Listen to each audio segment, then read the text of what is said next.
Greek saying, it's better to die like a lion than to be slaughtered like sheep. And especially this one, a terrorist coward. And like I said, the PC crowd really needs to take a listen.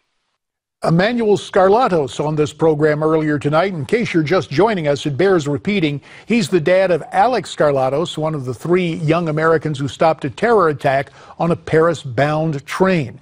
Mr. Scarlatos referenced an old Greek saying, but it also applies to our nation, specifically our national temperament and how we see ourselves heading into next year's election. Joining us now, a man who hopes to have his name on the ballot as the Republican presidential nominee from Newsmax, New York, the former governor of the state of New York, George Pataki. George, that old Greek saying recalled by Mr. Scarlatos, do you agree with it?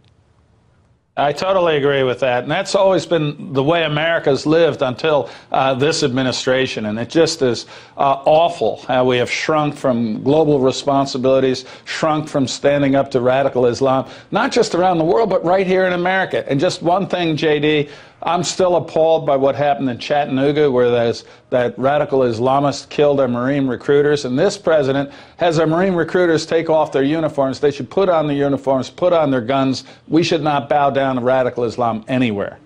And, of course, you had on-the-job training on 9/11 as you saw firsthand the devastation in New York City.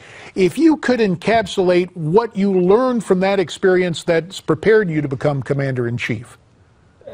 Americans are courageous people in the face of terror, and when we come together, we can do anything. The important lesson, though, is that radical Islam poses a threat to our safety everywhere in America. We can't just pretend that because ISIS is in the middle of Iraq or Syria, they don't pose a threat here. They do.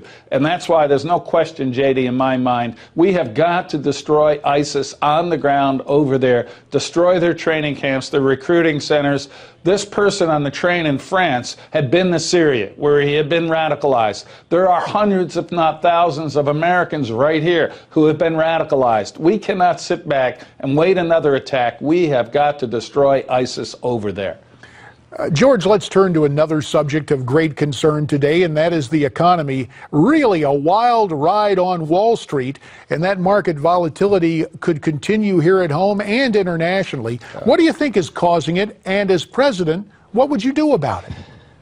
Well, first, we've had a hideous economic recovery in America. This is 7 years after the Great Recession, and we still have too many people unemployed, underemployed, working part-time and want to work full-time, or not having a good job with the wages they want. And there is one reason for that, and that is Washington, D.C. We have a tax code that is the worst in the world, and we should throw it out, lower the rates on everyone, particularly small businesses, and get rid of the loopholes that allow the rich to ignore paying their fair share. And we should also undo the regulatory morass that Barack Obama and his Democrats have put on our small businesses and large businesses. Just the last couple of days, now they're going after fracking through regulation. And we need to grow our economy. We need to have American jobs.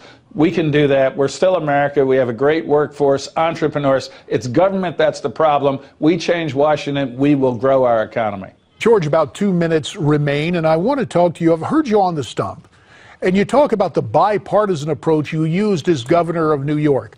Are you concerned that conservatives may actually want a more confrontational approach in a presidential candidate?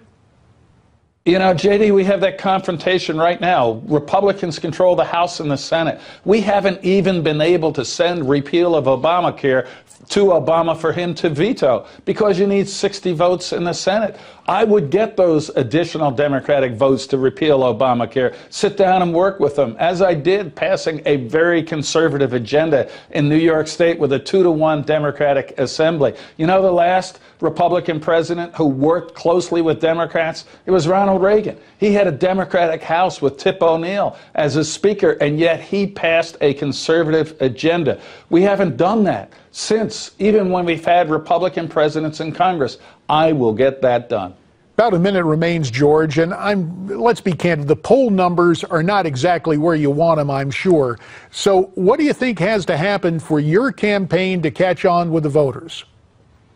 You know, I think I just have to keep working hard, and I think what's going to happen, JD, is you have the crisis on Wall Street with the fluctuations. You have doubts about the economy. You have ISIS growing stronger. I think people are going to look and say, who can actually run this government? Who is a conservative who has the experience and the vision to bring people together to solve problems? It's easy to spew out a soundbite. It's easy to express anger. It's harder to govern successfully. I did it in a deep blue state with the most conservative policies of any of the other 49 states for 12 years. And I think people will take a look and say, it's time for serious leadership. It's time for grown-up government, not sound bites. George Pataki is that leader. And George Pataki, who spends a lot of time in Iowa and New Hampshire these days, we thank you for spending some time with us tonight on Newsmax Prime from Newsmax, New York. Good luck on the campaign trail, Thank you, sir. Jim. George Pataki there, and we've got more right after this.